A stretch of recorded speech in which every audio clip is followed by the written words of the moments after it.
forma de Deus, a forma do homem,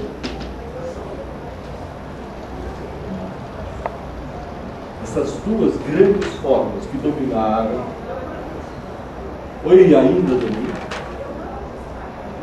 o saber, mas perderam, digamos, hoje são arcaicos, continuam, mas como arcaísmos que sempre duram. Basta ver Bush, basta ver Irã, etc. Basta ver várias coisas que machismo.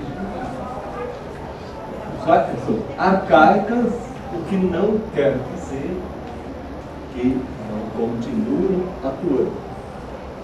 Elas se acrescentam ou ficam por aí como entulhos ditatoriais, entulhos de corrupção, etc, etc, nos governos até os mais populares. Bem, mas já dava para ver o seguinte, que elas implicam a expressão sob essas duas grandes formas, já estavam implicando duas dimensões fortíssimas. A das forças atuantes no homem, a das forças do fora. Lembra disso, né? Então, a expressão, vou pôr aqui o E, que é o território da expressão, ela já escapava, já se tornava sob os modos de combinação das forças da transformação e das forças do fora. Conforme a combinação, você sobe para Deus, não faz um circuito no próprio. Então, ao extremo, e a percepção já é uma expressão, escrever já é uma expressão, sentir já é expressão, qualquer atitude é expressão. Tudo isso ocorre sob o quê? Tudo isso ocorre no meio determinado por esse jogo de forças. Então, as forças atuantes fora, as forças do fora, nesse caso de elevação infinita, as forças do fora, século XVII, são forças de elevação ao infinito. Você precisa ir ao infinito, seja para baixo, seja para cima, mas tem que ir ao infinito. Faz parte da cultura, tudo pede. E é uma pirâmide enorme, Deus fala, os reis, você sempre vai para cima. Barroco é a dobra que vai ao infinito. Como se define o barroco ocidental, não é a dobrinha que fica só se dobrando e fica numa espécie de adereço a Pedro. Não, ela quer ir para o alto. Ela quer o infinito ou vai esse infinito, é pura natureza, é pura potência espiritual. Mas aí, seja então o infinito que tudo transcende, seja que tem um ponto de transcendência em relação a tudo, seja o infinito espalhado na imanência como natureza. Como você, enquanto estudioso, você já encontrado, de certo modo, em Giordano com a ideia de complicácio. Também o infinito, muitos infinitos, a frase é mais de Giordano, isso daí é infinito também, só que embaixo. É uma espécie de grito da imanência. É o grito, vamos, panteísta no mais extremo sentido. Toda a expressão, então, é contaminada nesse jogo de forças pelo modo como elas jogam, pelo modo como elas se combinam. Elas se combinam pulsando em relação ao infinito, em direção ao infinito, seja para cima, seja na imagem, seja na transcendência, seja na Então, você encontra expressões como essa. O mundo é manifestação de Deus. O mundo mesmo é uma expressão de Deus.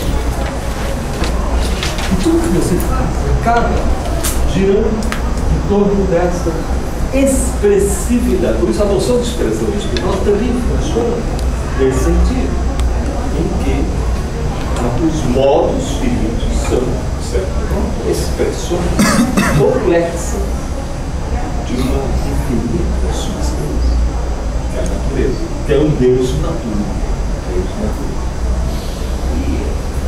E quando você olha essas mesmas coisas sob a forma óbvia, no fundo, as forças que vão determinar o jogo de força, que vai determinar a forma óbvia,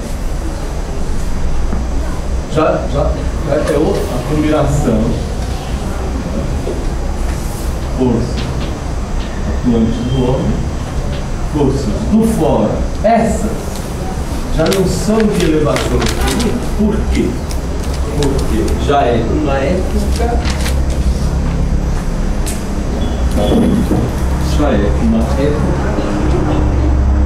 em que o homem é estudado, analisado, capturado daquelas dimensões que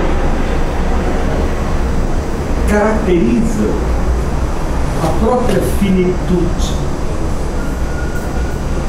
de uma porção significativa desse homem. Que dimensões são essas? Dimensão da vida, porque o nascimento da biologia, século XIX, bota o homem na série dos animais. Ele é uma limitação do campo da biologia. Uma limitação. O outro animal você descobre que você é louco, enquanto vida no campo dos estudos biológicos. A biologia foi muito importante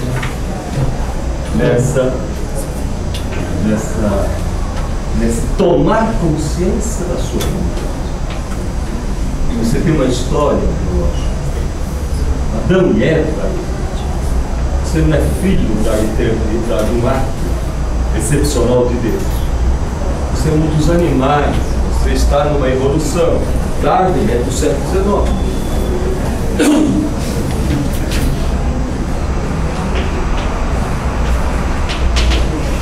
E outros bichos estão aí. A genética nasce, etc. A genética tardia vai ser importante, principalmente na terceira forma. A vida, o que mais? Onde mais se nota essa pressão, essa sensação de que você vive? Onde mais? Por exemplo, você não fala a língua de Deus. Você não fala mais a língua de Deus. O verbo se fez carne. Ricardo, quantos verbos eu tenho? Quantas são as línguas? E a minha é uma derivada de várias outras. A minha se situa numa história da minha. Então, na dimensão linguagem, a ciência que acorda isso na gente é filologia. Século XIX. Filologia alemã é que tornou possível um estudo mais rigoroso de toda a filosofia. Nietzsche é influenciado pela filologia. Nietzsche faz parte do fluxo de estudos filológicos. Ele era um estudioso de filologia, um especialista. Você não quer um orientador? Quero. Isso, pronto, peguei mais.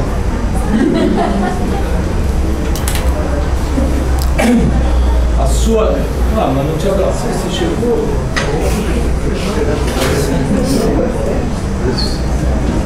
Perfume.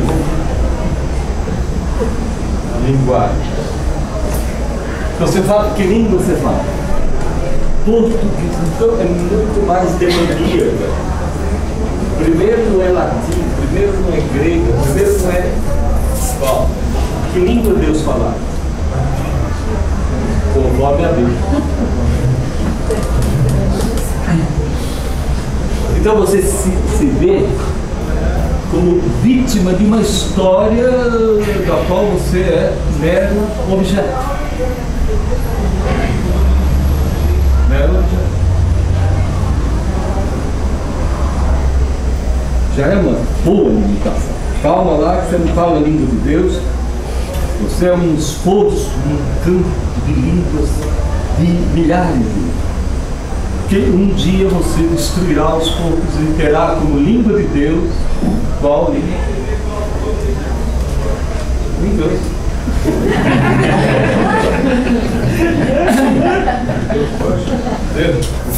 Deus fez em inglês.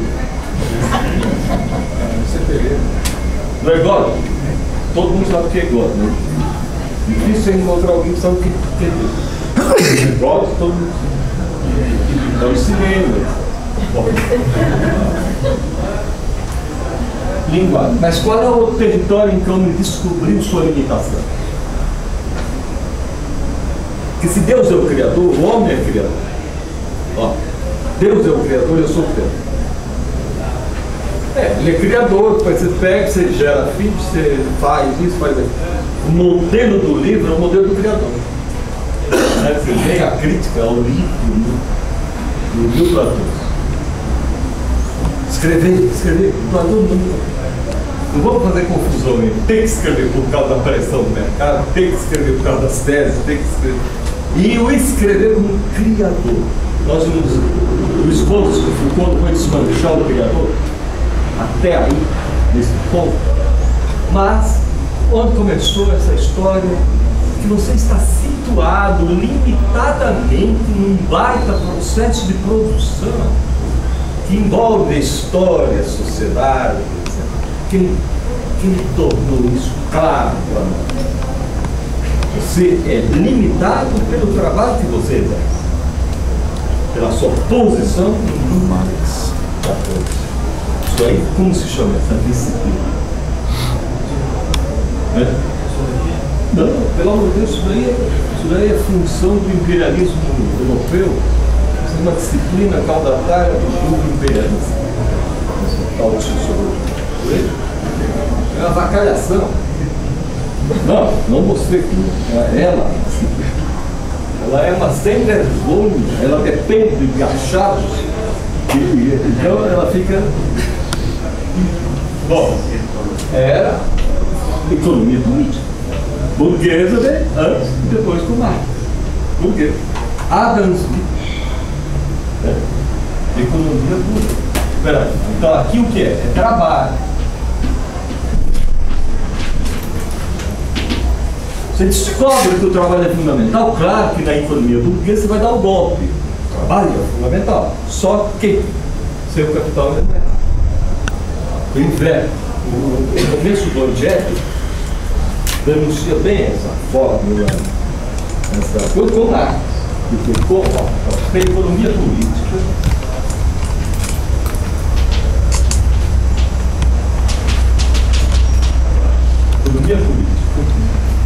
chamada burguesa,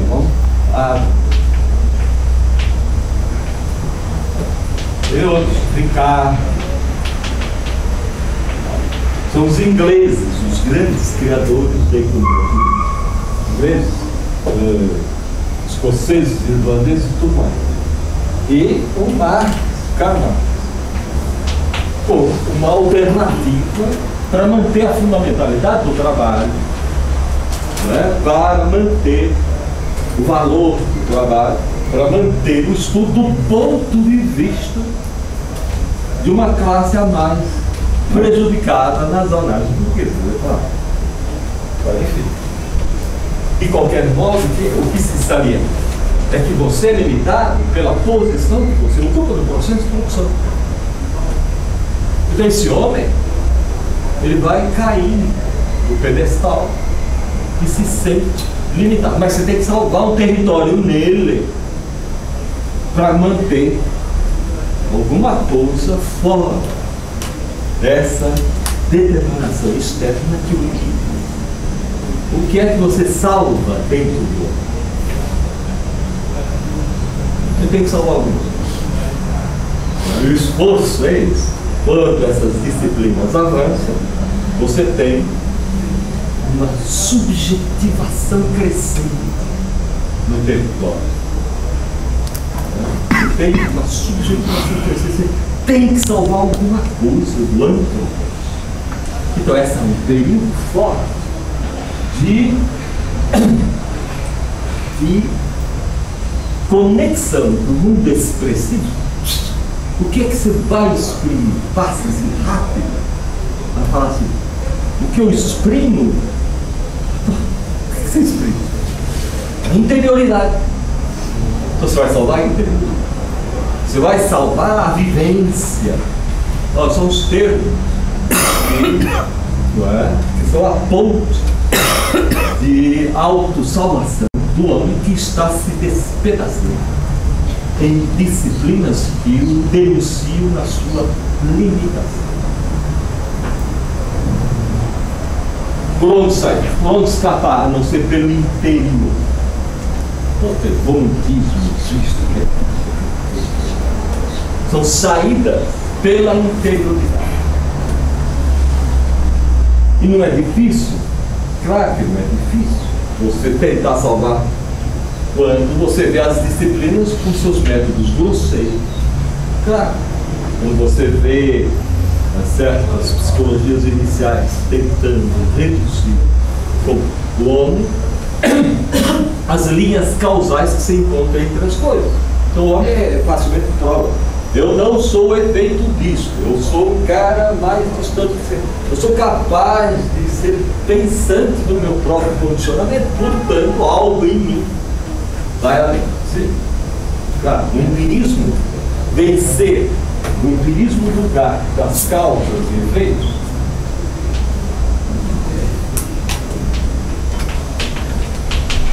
pois é.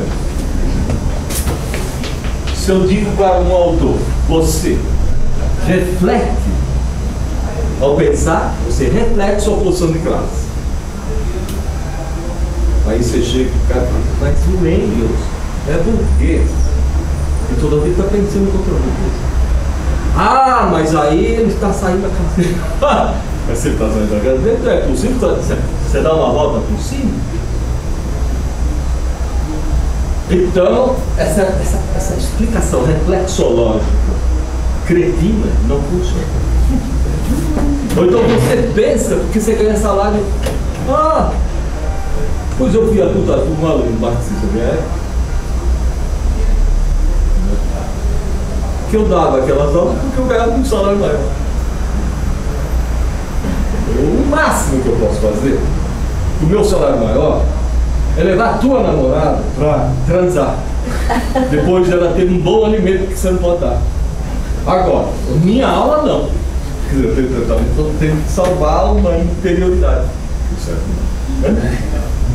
Bom, é que a explicação causal, cretina, no fundo, reflexológico, você faz tal coisa por causa de tal calma, te leva a decidir, não, alguma coisa escapa das linhas causais. O que escapa? Por isso que, no fundo, certo comportamentismo, né, ele é cúmplice das almas. Alguma coisa, no fundo tem lá uma filha da puta chamada alma que escapa dessas determinações. É muito simples. O esquema é rapidamente visível. Foi preciso um baita esforço intelectual para resolver esse problema na última forma.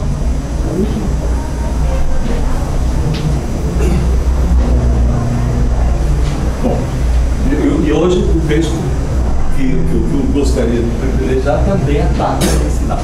Mas eu quero completar aqui.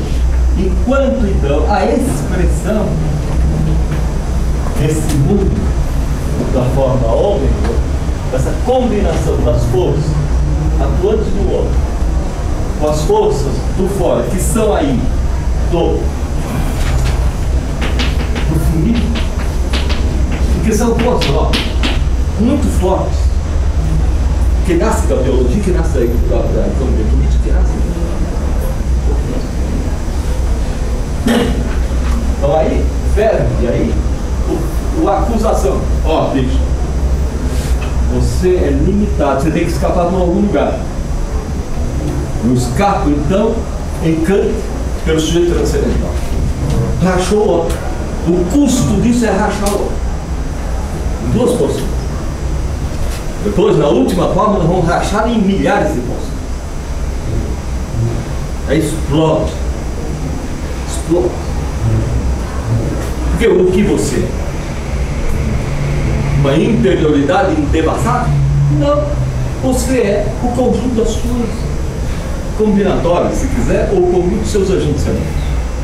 Você é imediatamente imerso em 1000 conexões dos seus. Aí você fala, não, mas tem um jeito, eu organizo do meu modo, hein? Sim, como outros adolescentes. Ou seja, não um coletivo empírico, simplesmente. Coletivo de estratégias de pensamento e performance social. O pessoal nosso chama de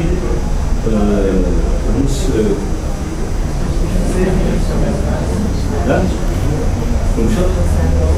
Coletivo de agenciamentos coletivos.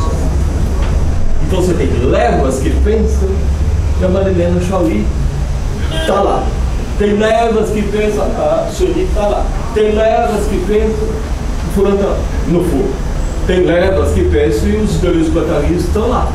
Ou os Derridas. Mas esses são então os criadores. Calma. Calma.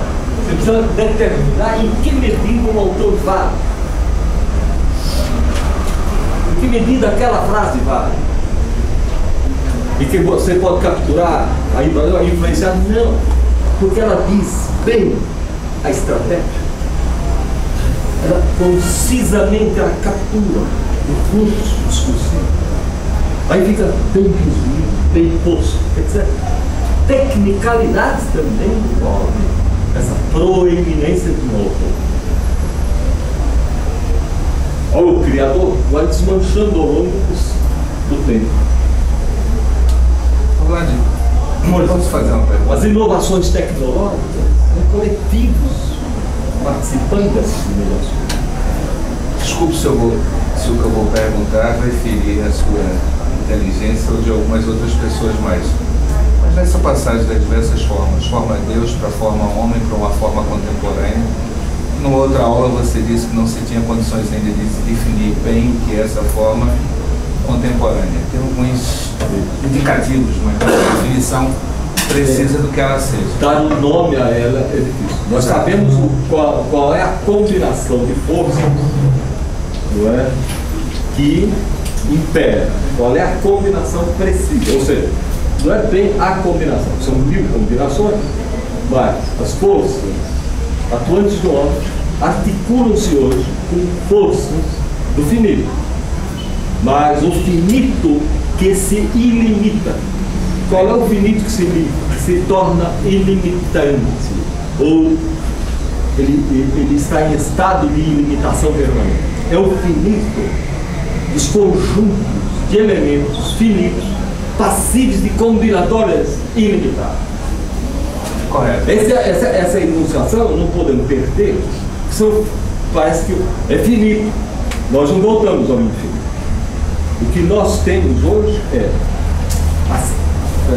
não é nós temos por ideia.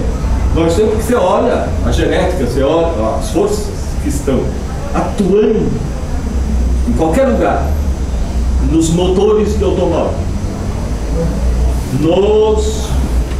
nos cursos, nos cursos, porque se você sondar direito, as aulas dependem de um conjunto finito de conceitos passíveis de combinatórias ilimitadas. Por isso que o Deleuze é simplesmente realista ao dizer o seguinte: olha, os nossos conceitos são anéis partidos. Isso, quando ele diz isso, ele está como um biólogo, um geneticista, dizendo: olha, está vendo esse gene? Ele pode se combinar com aquele outro, porque ele tem a potência da combinação imanente ao seu campo de imanência. Por quê? Porque tem uma abertura. Se não tivesse, não se combinaria. Se fosse átomo, no sentido indivisível, então ele não se combinaria. Mas o átomo é sempre aberto. Essa pergunta que eu queria fazer, André, a pergunta que eu quero fazer é a seguinte: se nessa passagem da forma Deus para a forma homem, de um infinito para um finito, o processo de pensamento que se cria em estabelecer esse sentido dessa finitude, embora num processo de combinatória limitada, se por detrás disso não estaria ainda uma remanescência de uma ideia de Deus? E aí eu penso no campo... você diz na segunda forma. Na terceira já, na terceira possibilidade.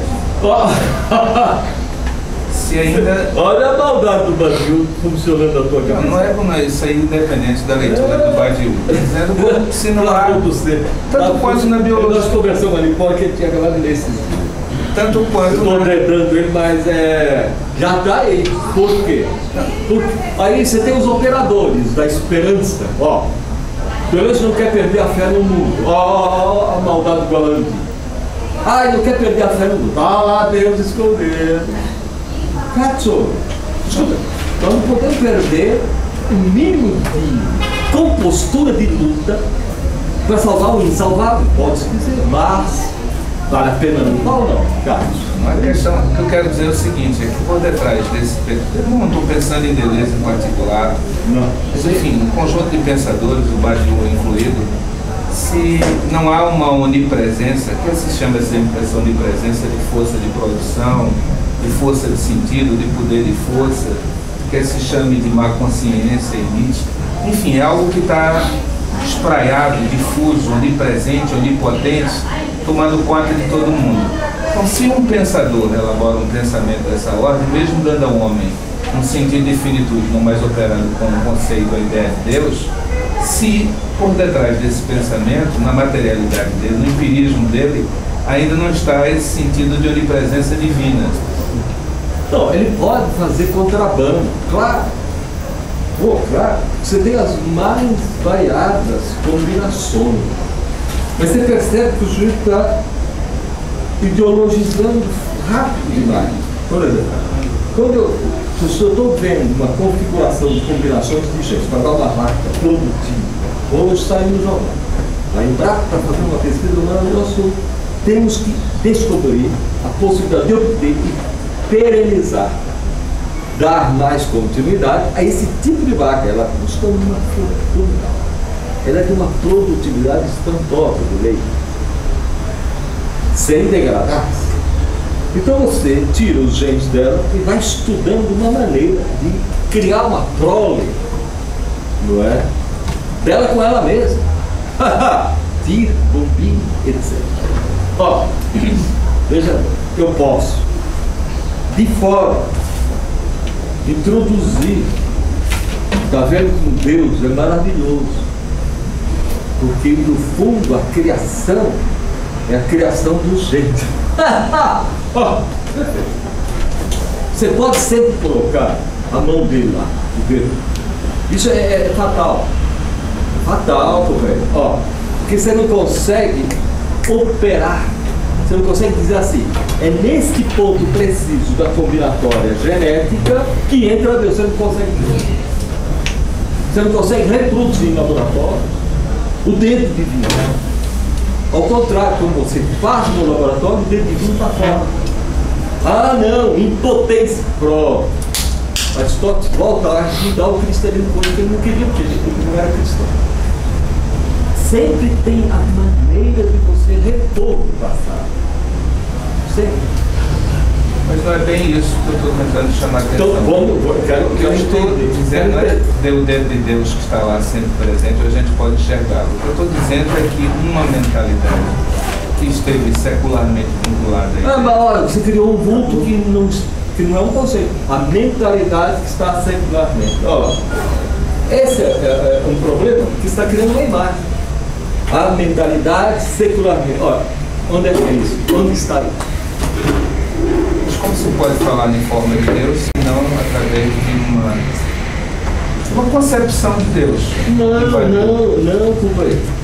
A palavra forma, você se lembra daquela. A palavra forma, Deus. É um palavrão só para dar um nome a um certo tipo de combinação das forças atuantes do homem e das forças do homem. Como nesse século, final do 16, 17, pedacinho do jogo. O jogo é o seguinte: eu penso direto em relação ao infinito. Direto, eu tenho que conectar o que eu. É um conectar espontâneo. Eu tenho que ir ao infinito. Forma Deus, porque ele é o bicho que é o palavrão que serve bem para dizer, para substituir a palavra infinito. Por quê? Pode ser para cima ou para baixo? Eu falei antes. Mas lá embaixo, por que o Spinoza se sentiu obrigado a dizer que era com Deus o assunto dele? Era Deus. Cinicamente. Ele tem plena consciência de que ele não tem o Deus judaico, cristão, protestante, nenhuma religião invade a cabeça do Spinoza. Nesse sentido, ele é notável. Por quê?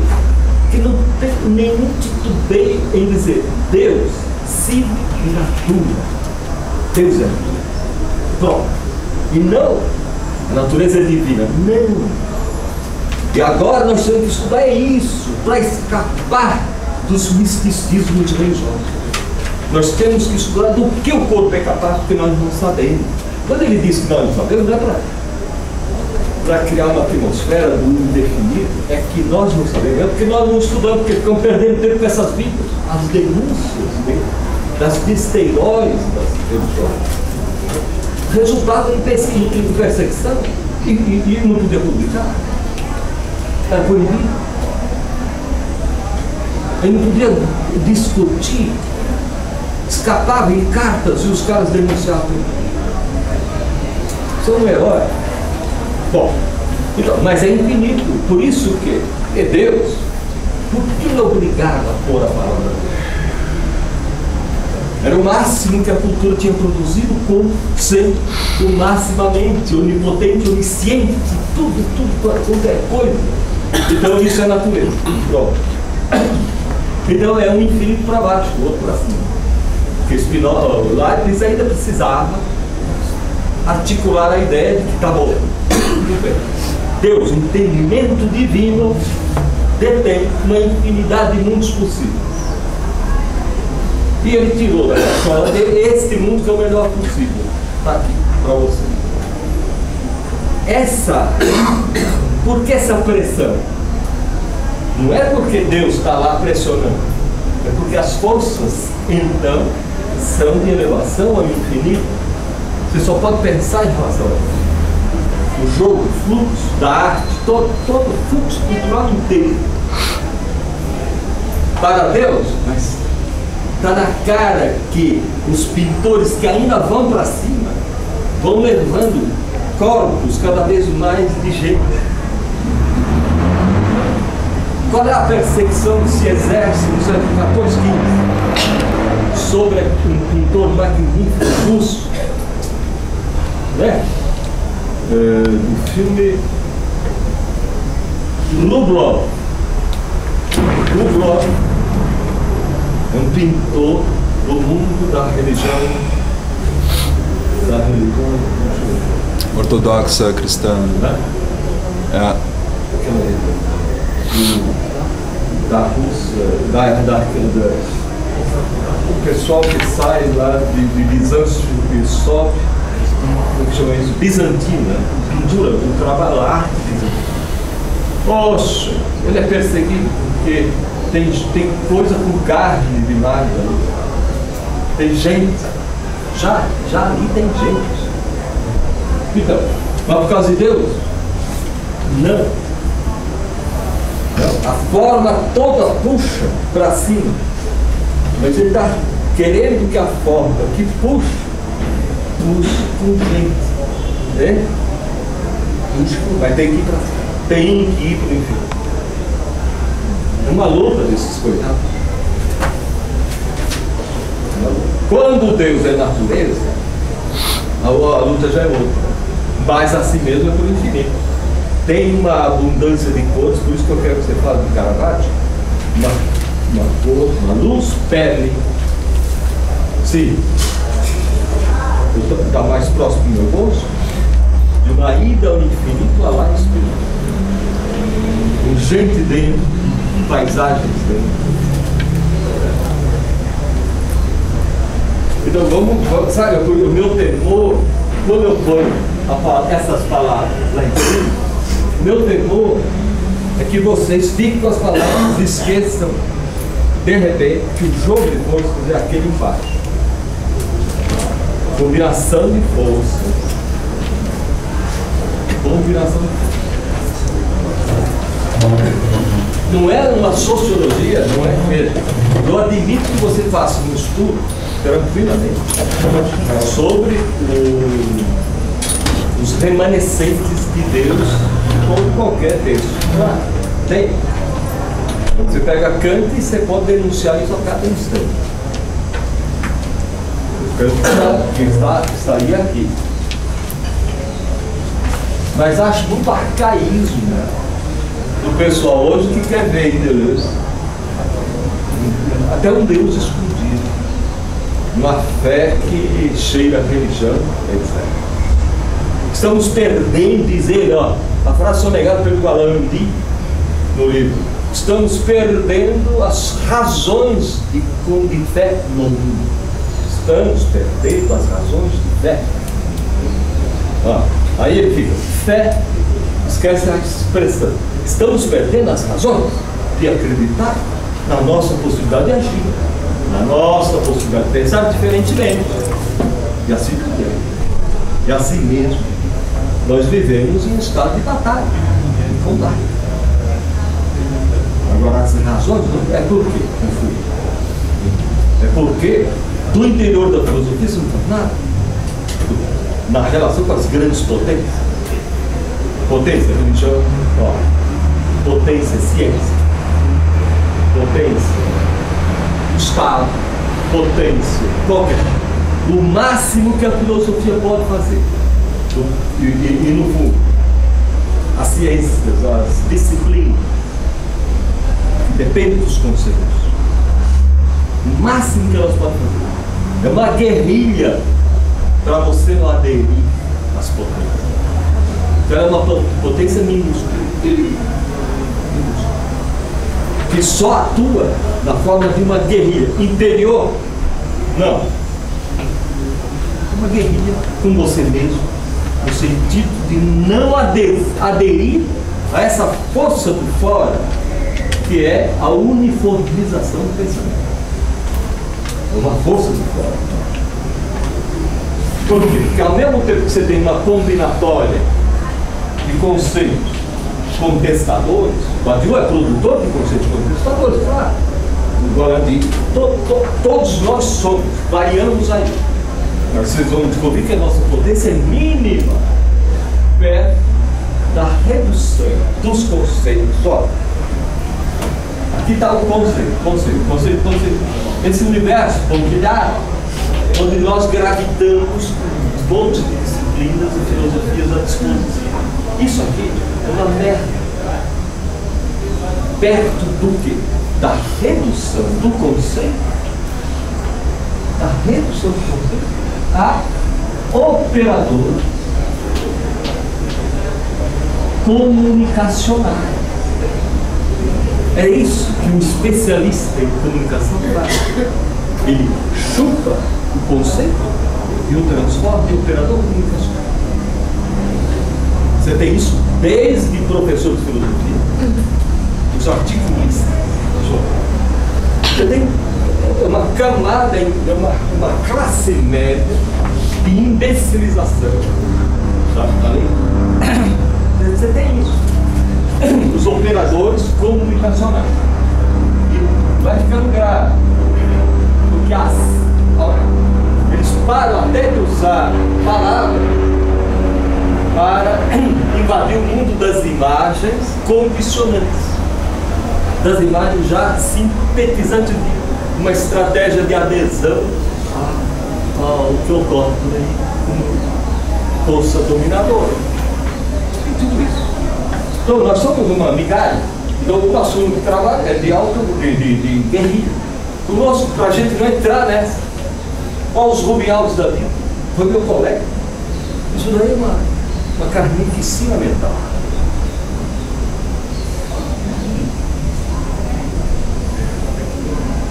É uma bajulação da interior da lua. Você bajula o homem e puxa por baixo 12 mil reais por conferência. 13, 14.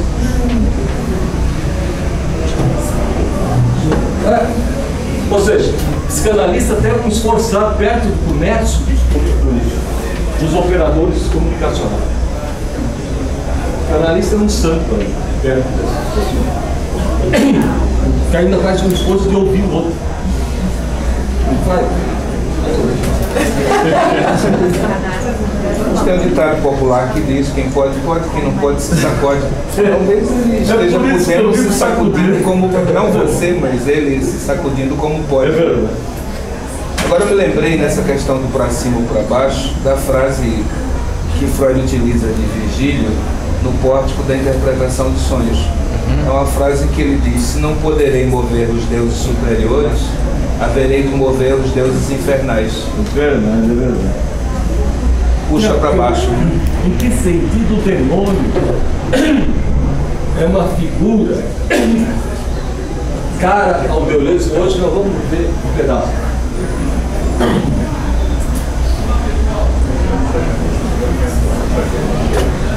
Agora veja, você viu, tem um detalhe importante. Você pode segurar Deus até, taticamente. Mao Tse-tung dava quase que em todos os discursos, durante a era revolucionária dele, ele só via toda a mistificação religiosa da China em proveito da revolução. Por isso que deu. O discurso do Fidel Castro da prisão é um discurso tomista. Por isso que deu. Não, Deus descobriu e ó. Não, mas aí nós explicamos Mas que Deus não que Deus. Verdade, mas houve uma terceira forma, então você acaba a segunda para entrar na terceira. Não, calma, eu tô acabando aqui. É. Calma. O pessoal é exigente. É porque ele já adotou isso aí há muito tempo. Ele está pensando que eu estou repetindo um pouco, modificando algumas coisas. Ó. Qual que é o... Não sei como é que tu vê, assim, no comportamento pessoal, essa guerrilha, tá? Se fala pra... essa guerrilha de... É tu com tu. Tu com nós tudo. E vai ter algum... Vem cá, claro, você só faz guerrilha. Não. Pera, é óbvio que o Deleuze está falando isso numa frase curta. Ó, você está aqui. Aí você vai fazer guerrilha. Quando você ouviu a palavra guerrilha, já começou. Por quê? Você só faz guerrilha passando pelos encontros com os outros, que estão numa perspectiva de guerrilha. Ou seja, de mudança, de modo de ver, de perceber, de pensar, etc. A guerrilha Então ele acredita, assim, na missão, Como é que? Ele acredita que é possível? Não. Ah, mas você está pensando na guerrilha objetiva? Mudar alguma coisa? Ah, não, calma. Senhor, realismo. Deus é super realista. Veja, ele tem o maior desprezo pelos grupos maoístas. Tem o maior desprezo. Por quê? Voluntarismo, chefetes dentro do grupo. Veja a crítica do Guattari, né? No estudo sobre os grupos, 13. Quem estuda grupo? Ninguém, tá vendo? O pessoal que estudava grupo passou uma légua de estudo. Tem gente já no governo que estudou o grupo aqui. Bom, 3 teses sobre o grupo, é um texto.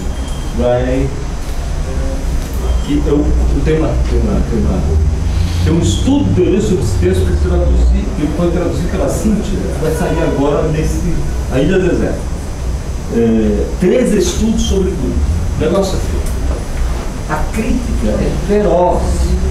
É muito mais feroz que a crítica ao capital. Por quê? Porque você, fazendo que os grupos revolucionários fazem, você instaura a merdosa de ditaduras fudidas. É um horror. Ou você gostaria de ficar se relacionando com os caras que fazem o que fazem no Peru? Ah, mas você está vendo um problema pequeno, pessoal, pequeno pessoal, é pura hierarquia interna. Restauram formas de relacionamento, impõe a coexistência, hierarquias mais drásticas que as que você encontra sobre o capital. Isso é grave. Então precisa estruturar. E como estruturar? Como estruturar relações absolutamente horizontais dentro dos grupos de debate, de estudos, etc. Até essa forma, o professor falando para vocês, tem que ser revista. A época já passou, mas acho sempre interessante que os professores se submetam a discussões coletivas. Mas aí vocês falam, vai lá ficar perdendo tempo, porque eu vou ouvir um colega que sabe tanto quanto eu, que é uma merda, que não tem a experiência das leituras. Então aí você perde tempo. Também tem isso. Por isso que eu agraso na aula. Então, essa guerrilha, por isso que ele fala, guerrilha com você mesmo, mas usando os seus encontros como intercessores de sua guerrilha. Não impede que você pegue arma e seja um herói solitário. Pode pegar. Mas não me mate junto.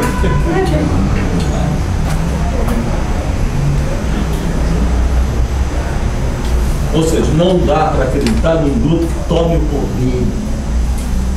Porque o nosso barato não é poder. O nosso barato é uma potência que cresça nas multidões, que cresça nos coletivos. Potência de vida. Vale mais hoje você obter que perdure a floresta amazônica do que achar que vai tomar o poder e dar para si. É melhor ser aliado do Greenpeace hoje do que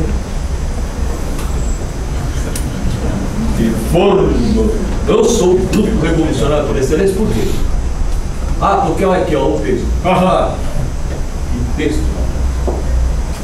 Sabe? Ainda se continua a acreditar em revistas de esquerda nesse sentido, quando a esquerda já deslocou. É para a defesa da vida, é para isso, para uma avaliação de lutas que muito mais extensas e intensas do que aquela merdosa de vida que você leva no pequeno grupo dos espíritos que se autonomeiam. Tem um pessoal purista, esse sim, esconde em Deus. Que não Plínio de Arruda Sampaio. Puro, alma pura. Muita alma, meu Deus. Bom, fala para o filho deles, é nosso aluno. vamos sair do PT porque isso é uma corrupção. Ora, líderes do PT na mesma situação, ou piorado, que saíram todos, podiam ter dado a vitória a um pouco mais à esquerda. É o custo do purismo na política. Que já entrou na política, o primeiro passo é complicado. Nós somos candidatos a pequenos chefias. Então, a guerrilha passa pelos seus intercessores de mudança, de transformação, de diferenciação. Seu modo de ver, pensar, sentir, cheirar, etc. Você, então, me provoca essa guerrilha. É isso. Um trabalho teórico bem feito funciona como uma guerrilha. É isso. Mas o circuito é esse. Intercessores, não de aparelho. Não de aparelho.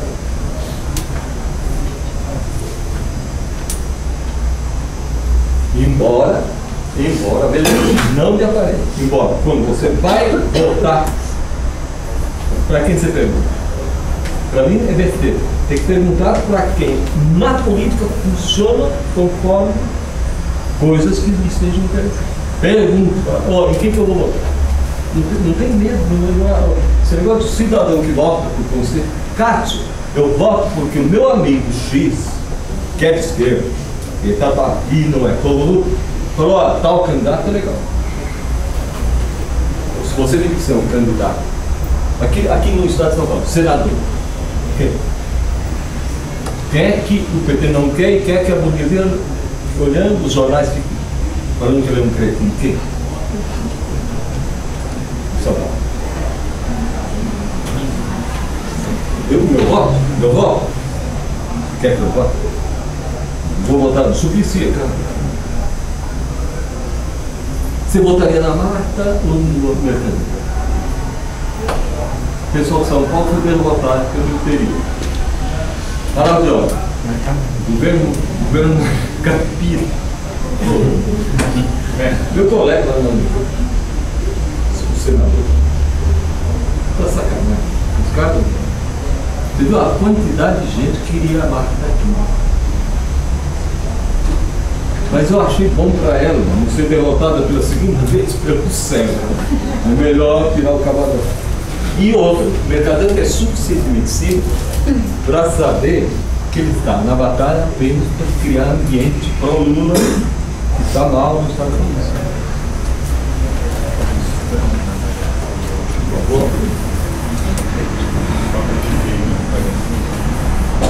Voltando. A ideia de expressão já implica duas poderosas dimensões. Qualquer das formas. Quais dimensões? Das forças atuantes do homem e das forças atuantes. Bom, pronto. Essa é a expressão implica. Aí, problema da expressão. Ela é problema nesse sentido, porque ao exprimir qualquer, seja qual for, gesto, palavra, já estou tomado por forças atuantes em mim e forças do fora. Já estou. Então, são duas poderosas dimensões. Forças atuantes no H e forças do fora. Essas forças do H seriam autóctones? Então, aí que está. Aí que está. Isso daí é uma boa pergunta. Uma excelente pergunta. E a única solução boa para isso é um curso sobre a imagem do pensamento, que é um texto do Diferença de Percepção. Gostaria que você lesse esse texto. Então, por quê? As forças atuantes do homem perceber,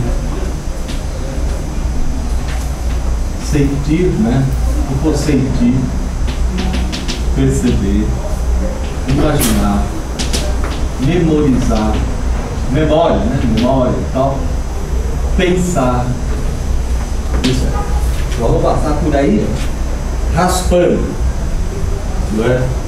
Essas coisas, conforme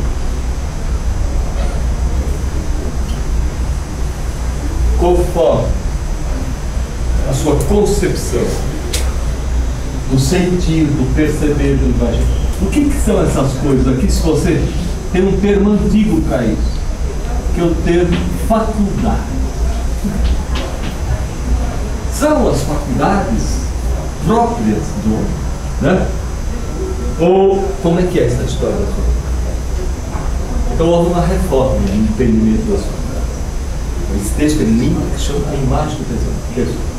A reforma em si é assim: em vez de pensar o homem, então, se você fosse dotado de uma alma, você teria essas faculdades.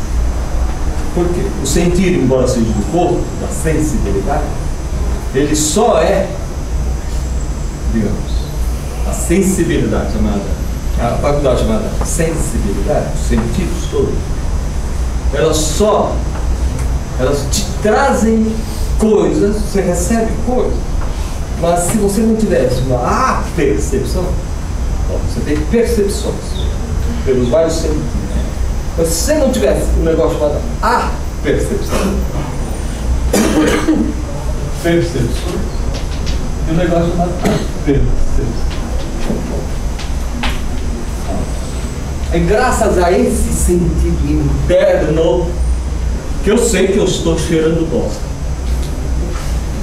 É graças a esse sentido interno que eu sei que ao passar a mão, é o perigo de passar a mão debaixo do vidro agora, me voltou aquele negócio antigo, aquela molecada do grupo escolar que voltava, me deu uma arrepio.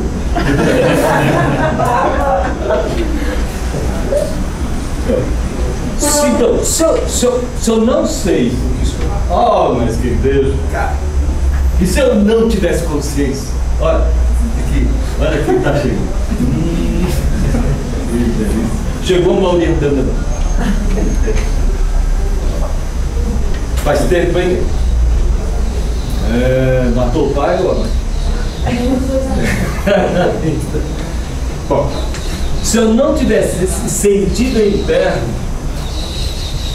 que se apercebe de que eu estou cheirando bosta, que eu estou isso, eles têm consciência, então um eu dá volta nesses euzinhos, um que cheira, outro que tateia, etc. Um eu grande, transcendental, dá a volta e fala: olha, está vendo o que você está cheirando? Está vendo quem você está vendo? Esse eu sei o que percebo. Eu sei que eu que vejo uma flor estou percebendo uma flor. Esse eu em segundo plano, lá em cima, esse está chegando muito perto da alma. Então as faculdades são da alma. Será que são da alma?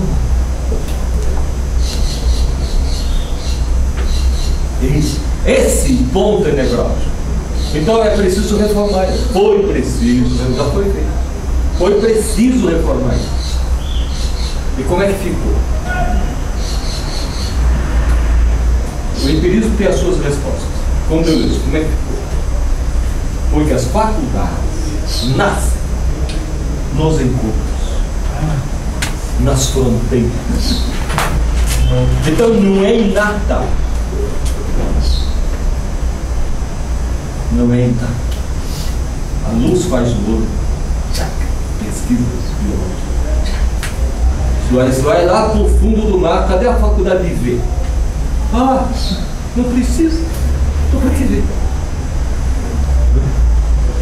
Conforme o meu agenciamento, a faculdade aparece. Então Deus prevê o nascimento de outras faculdades. Mas o mundo está meio perigoso. Essa fé que eu gostaria de ter, né? Que nasçam mais faculdades.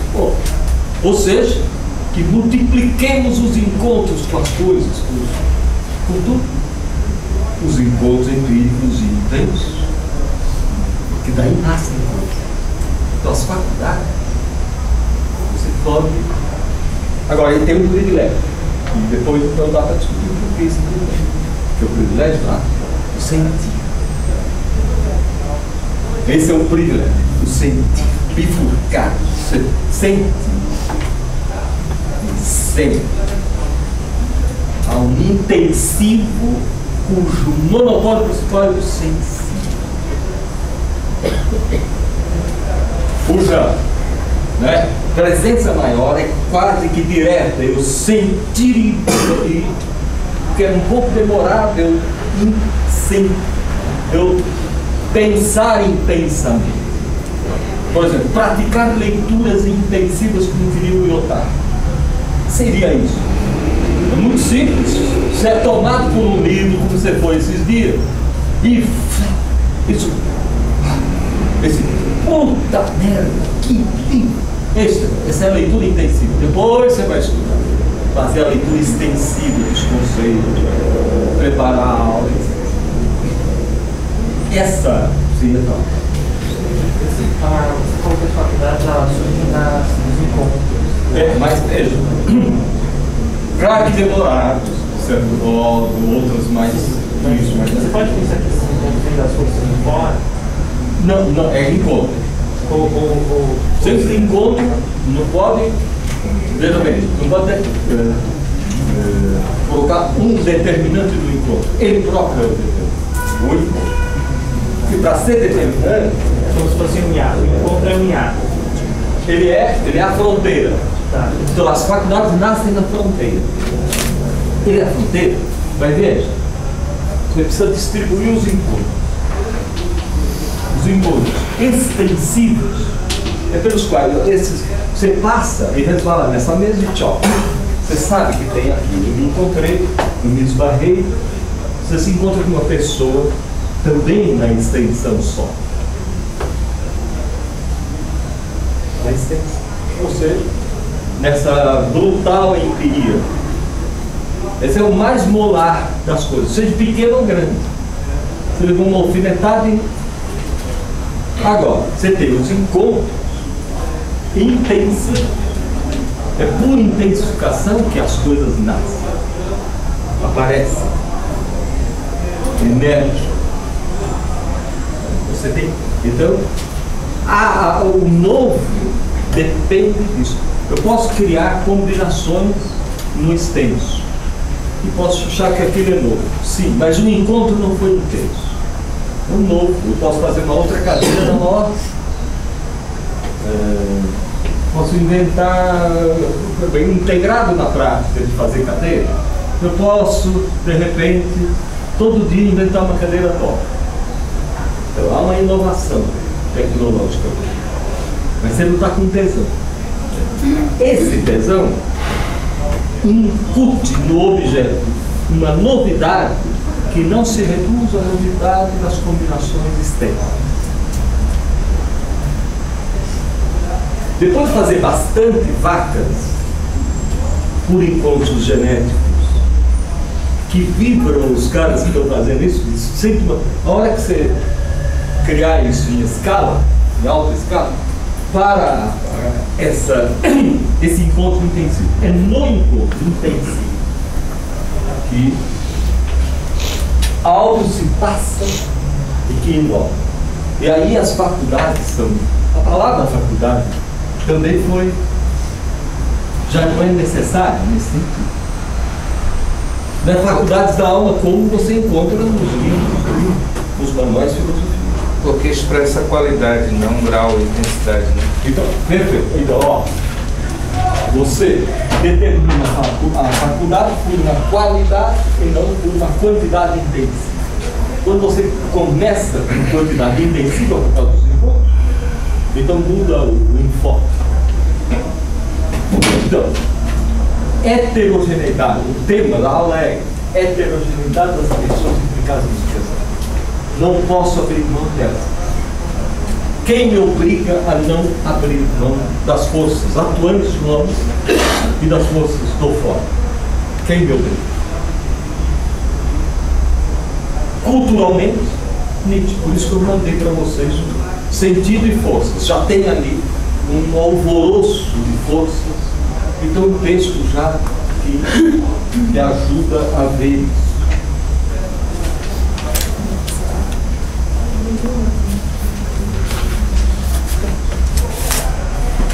O que eu quero dizer? Essa constatação, tudo bem, expressão implica esse jogo. Isso é muito geral, muito genérico para nós. Já nos livrando do seguinte: a expressão e manifestação da minha interioridade. Sim, você pode falar isso, mas saiba que está em outro século. Não é problema, não é grave. Né? Eu tenho colegas que vivem no século IV, V antes de Cristo. Que é bom. É bom. O pessoal grego é excelente. Só que eles não percebem uma coisa. Se você fica só lá, ó, esse é um fenômeno muito importante. Você fica lá, mas não está percebendo que a inovação dos estudos helenistas está ocorrendo no curso das filosofias contemporâneas. A qualquer século. É isso que é um negócio importante no estudo. Você vai ler o que o Aristóteles escreveu, você não consegue. Por isso que o convite do Heidegger é impossível. Você tem que pensar em grego para ficar lá. Assim que ele passa e pensa em grego, ele enfia nazismo. Por quê? Porque ele é tomado pelo nazismo, que ele é contemporâneo. Ele é tomado por operadores conceituais de mistificações narrativas. Tomado. Então, é do presente, é da sua luta atual, que você cria fronteiras novas com o passado. E aí encontra. Você tem livros magníficos sobre um Aristóteles que você não tinha antes. Por exemplo, o Aristóteles Obanque, que revolucionou o estudo dos estudos aristotélicos na década de 60. Esse texto, né, a questão do ser em Aristóteles, só foi possível porque existia um movimento de revisão fenomenológica na contemporaneidade dele, do existencialismo, que dá a grande linha para ele, para rever, para então ver o Aristóteles quase que contemporâneo nosso, contra o Aristóteles, arcaizado por lá. Arcaizado. E já é um esforço filológico. Isso é uma via de mão dupla, né? Se ninguém pode voltar ao passado e alojar-se lá achando que não está comprometido com as forças atuais e levam a chegar até lá, Claro. do mesmo modo alguém não se situa inteiramente numa contemporaneidade sem que esteja enraizado com essas forças que deram, como na sua combinatória, essa contemporaneidade. Então é uma via de mão dupla. Agora, todo homem contemporâneo seria arcaico, todo homem que se aloja lá no arcaico seria contemporâneo. não, é e não é, porque você falou homem, eu estou pensando nos estudiosos, porque você falou, malandragem, você espera, eu preciso ficar atento, você falou homem, eu estou pensando nos estudiosos, o estudioso não pode cometer engano. Toma essa esperteza sem maldade. Não, vai ver, ó. Parece que eu estou mentindo. Você vai ver aqui, está preparado, sabe? O que faz a primeira série de lógica do sentido? O que é que Deleuze faz? Ele vai para Platão e puxa um Platão muito interessante. Agora, aí, isso é impressionante. Os caras falam, como é que eu vou entender Deleuze se eu não entender Platão? Não percebe que você só vai entender Deleuze vendo o que ele faz com Platão, como ele agencia Platão. Não estudar Platão para depois entender Deleuze, você vai ficar mais cheio Porque Platão é suficientemente forte, atraente, para te manter ao longo de, o quê? De 30, 40 anos de ensino, chupinhando Platão. Então, veja, entre os estudiosos, toda a ida ao passado é uma ida deformadora. O primeiro que fez isso, e muito bem, foi Aristóteles ele mesmo, quando ele, 20 anos de aula, aguentando Platão, como aluno, se falou, puta, não aguento mais, e inventou uma mentira a respeito daquele sistema, como se Platão fosse um cretino. Cara, ele errou. Você vai assar, muito contemporâneo. Ele lê Heidegger, uma crítica ao modelo. Por exemplo, a Ana, cadê a Ana? Ana, você usou um pedaço aqui. Então, tudo bem, existe. Existe um outro Platão, em modelos elementos, que ele pega para si fazer, não é aí o ponto a relação entre modelo e cópia, não é esse o meu problema aqui nesse texto. Qual é? É a distribuição. No fundo, é a distribuição dos seres em duas dimensões.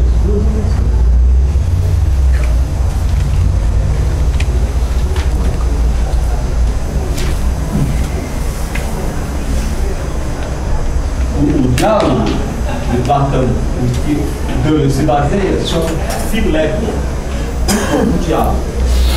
Nesse diálogo, Platão distribui os seres, a maneira de filosofia distribui os seres. Vocês estão aqui, vocês estão aqui. E essas distribuições são importantes, porque conforme o seu conceito distributivo, você pode um ser em função da grandeza de outro.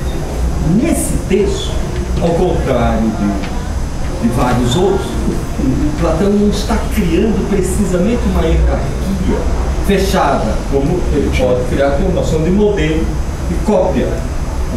A hierarquia, qual é? Modelo. Modelo, que é uma ideia, que é um modelo, que é uma ideia. Aí você tem do modelo, dois tipos de cópia. Cópia verdadeira e cópia falsa. Qual é a diferença entre a cópia verdadeira e a cópia falsa em relação ao modelo? É que a cópia verdadeira tem sempre, não é nunca idêntica a si. O modelo é idêntico a si, sempre. O que marca o modelo é a identidade a si. A cópia verdadeira guarda semelhança com o modelo, portanto ela é cópia. Só que é uma semelhança interna com o modelo. Então, se eu crio um conceito de essência bem preciso, assim mesmo eu estou só na semelhança, mas pelo menos ela já se aproxima da coisa interna ao modelo, que é própria, que é pura ideia. Bom, os sofistas não, porque o inimigo deles é o sofista nesse momento. Sofistas não, porque eles acham que a aparência é suficiente. Ora, a aparência não é suficiente. A aparência das coisas não é suficiente, porque ela se degrada. O modelo é fixo. Você tem que ter uma certa flexibilidade. Tem que ter uma certa demora, ele tem que demorar. Tem que ter duração. Tem uma eternidade. Então a cópia, que é o conceito, por exemplo, o melhor dos conceitos filosóficos, então seria uma cópia com semelhança interna relativamente ao modelo. Agora a cópia falsa nem semelhança interna tem. Ele tem vera semelhança externa. É como a diferença entre você e a ideia de homem. Você é uma cópia verdadeira. Até certo ponto, mas se chega um pintor, pinta você, essa é falsa. Por isso que vocês poetas devem ter que ser para o inferno, porque vocês são muito falsificadores. Entendeu? Essa crime, isso que é cópia falsa, é igual a simular. Simular, não sei o simular com o inglês, só que isso para ele não é um conceito que dura no sistema. O que dura no sistema é o que define o simulacro, que é o quê? Um agenciamento de diferenças rebeldes. Bom, então, voltando agora. Na primeira série, logo no segundo parágrafo, o Deleuze parte da distinção platônica do modo como Platão distribui os seres no filé.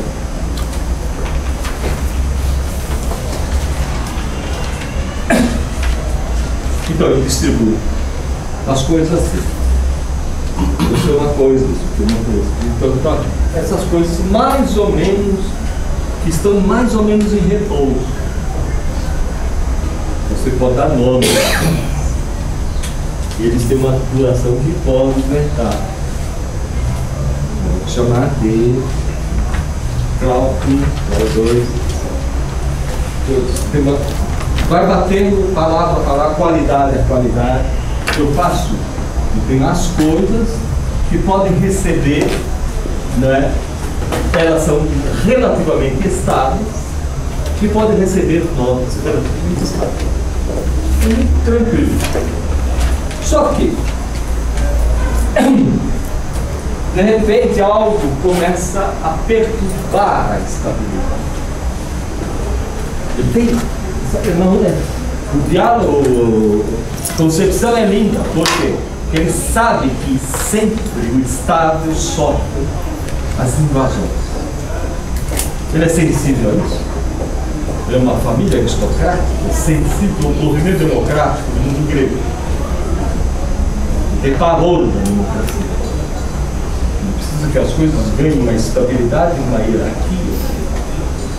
Mas ele é como se ele falasse, mas estamos sempre ameaçados. Estamos sempre ameaçados. Por quê? Então a outra parte das duas distribuições do ser. Alguma coisa, e aqui não fica aqui do lado. Fica aqui, ó. O que ele chama de devir louco das profundidades. Você é sensível na ideia de corpo dele. Calma, que o corpo é capaz de loucura, gente. Calma, segura lá. Ele tem consciência plena das potências que podem irromper e desestabilizar os entes.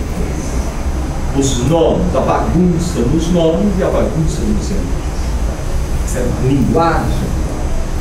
Então ele tem consciência do que ele chama de devir. É um puro devir. Ó, é como se fosse uma ideia lá em cima. Você vê um Platão estranho. Se ele tem a ideia de um puro devir, então o puro devir ele pode assustar todo o resto do sistema. Ele pode pôr a perder, ele pode pôr bagunça, anarquizar, quebrar situações estanques. É um devir louco das profundidades. Então, o que o Deus precisa? Os estudiosos sabem escrever. O que o Deus precisa é, ao mesmo tempo, pegar a ideia de devir, mas não situá-lo como devir de algo que venha do fundo tenebroso. Ele vai colocar o devir em outra posição na série seguinte, quando ele for estudar os históricos.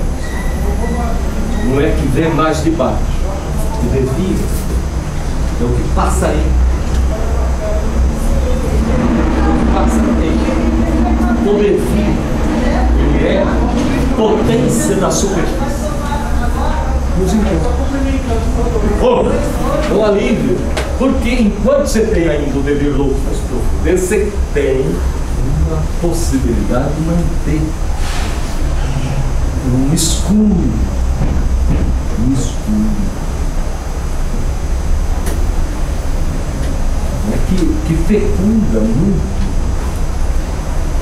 ideia uma ideia que torna pecaminoso o mundo das paixões, essa obscuridade que nos aflige, dá esses discursos meio dos filmes de Drácula,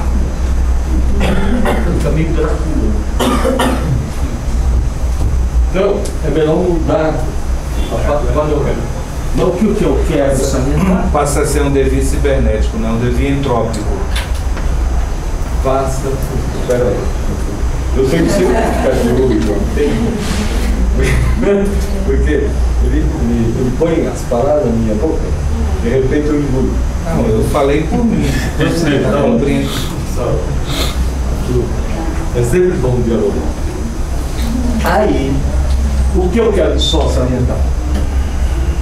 Ó, tínhamos estabelecido essas duas grandes dimensões das forças posicionais e das forças do fora. Agora você vem com duas dimensões das coisas mais ou menos estáveis e das coisas. Não podemos perder isso. Porque aqui parece estar a coisa mais parada, né? Força do homem tem. Uma coisa gostosa aqui é o desenho da intersecção. Beleza? Por quê? Então, tudo bem, então vamos brincar. Tem um devido louco. Mas vamos pegar esse devido louco, que no fundo é a explosão dos limites. O que é o devido louco? É a ilimitação. Tudo isso é absorvido no conceito permanentemente.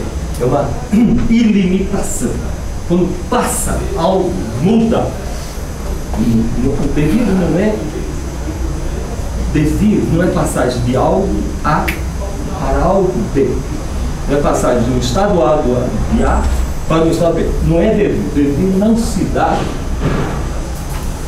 de A para B. De um estado A para um estado B.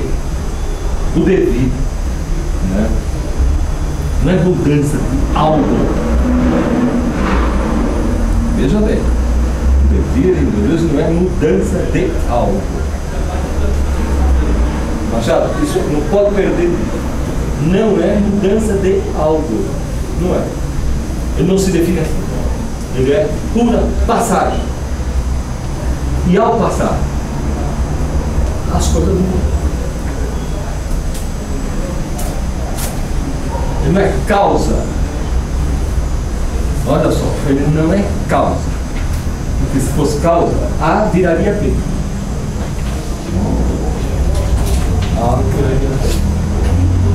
Ele não se define pela relação causal. Ele é um efeito do encontro.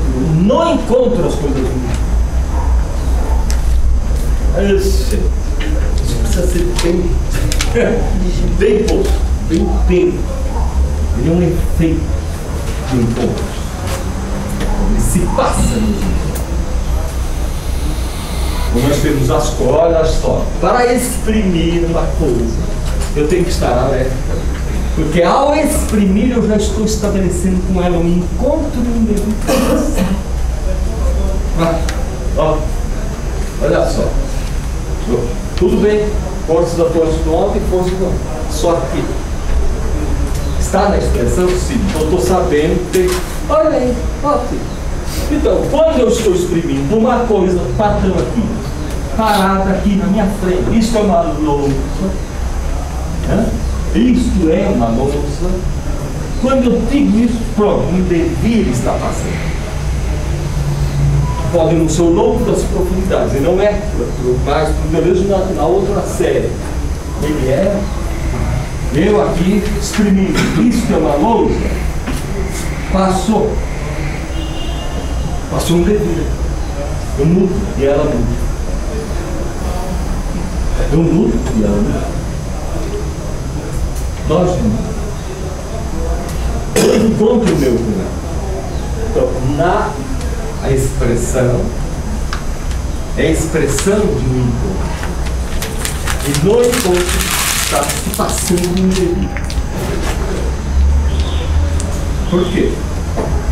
Se eu digo de outro modo a mesma frase, mudou. Eu mesmo mudo, e ela está mudando. Eu vou chamar de quadro negro. O que é que está mudando? Está mudando referências epocais, isso é louça, isso é quadro negro. Ó, quadro negro, quantos de vocês tinham vocabulário do quadro negro?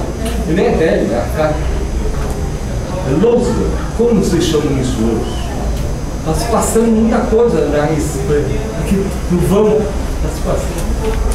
Aí eu me adapto ao linguajar moderno, digamos, e chamo isso de outra coisa. Supervise de inscrição do juiz. Você fala assim, o que está se passando? Penalismo oral nesse caso. Alguma coisa. Está se passando um domidorismo. Olha. Está entendendo? É no detalhe você vê. Seria bom ver em cada tese. Mas por isso as teses têm que ser curtas. Para a gente poder ver.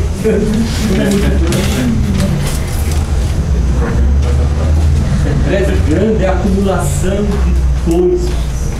Para uma coisa, ver o que se passa quando você mexe com ela. Então vamos trabalhar.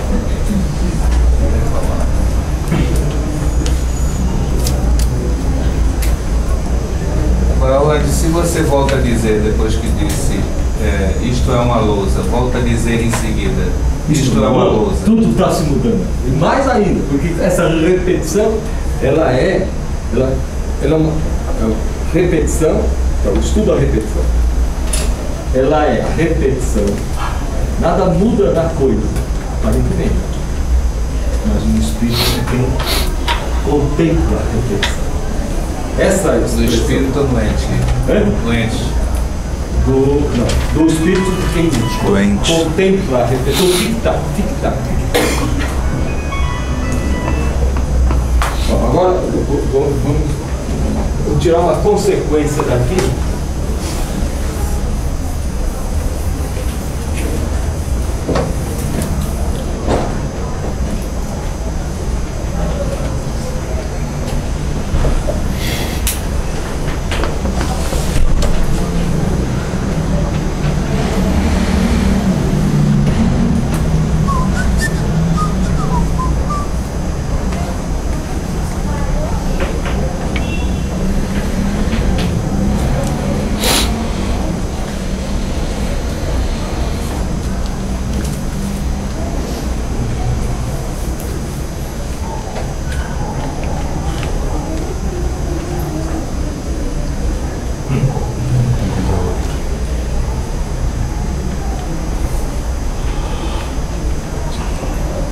Vou puxar duas forças, um bloco de forças atuantes no homem e um bloco de forças atuantes do fora.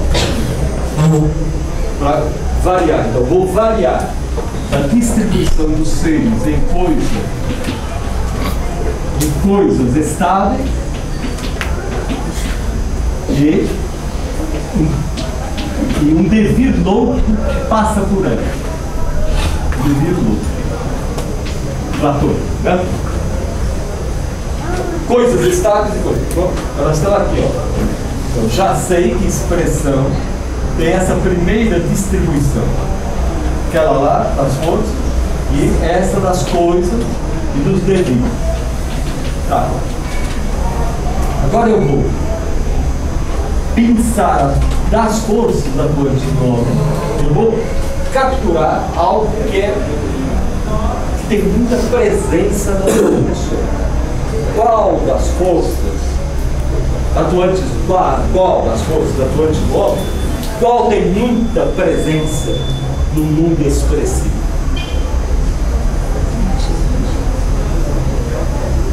Tem muita presença.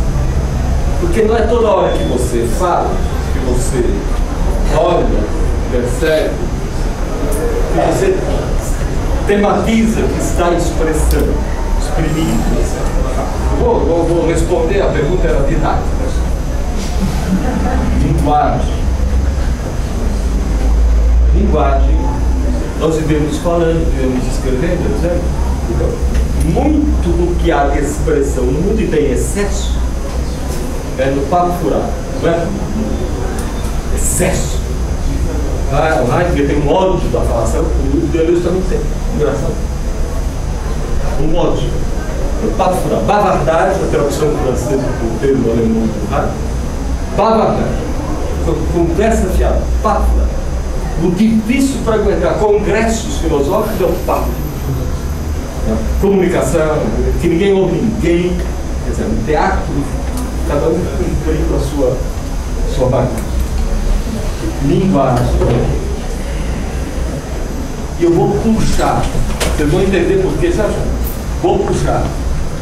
Eu estou seguindo a série, da série 1, série 2, série 3. Do conjunto das forças do fora, eu vou puxar uma. Que, para o Deleuze, tematizado por um conceito que o Deleuze preza, que é o de acontecer.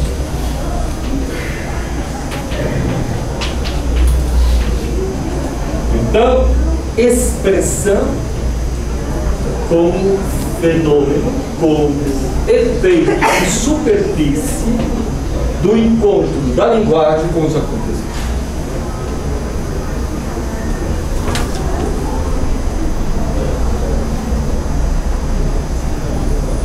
É isso que eu vou puxar agora.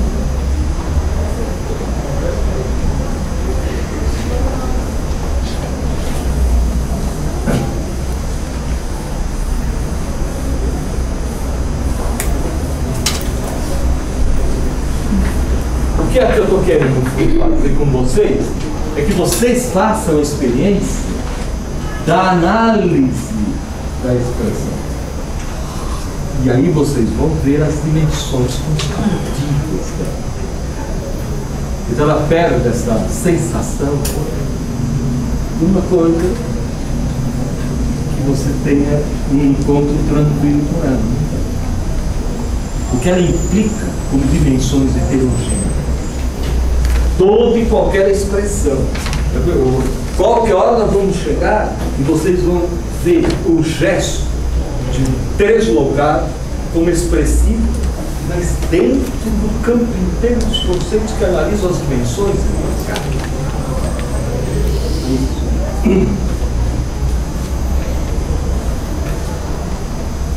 Então,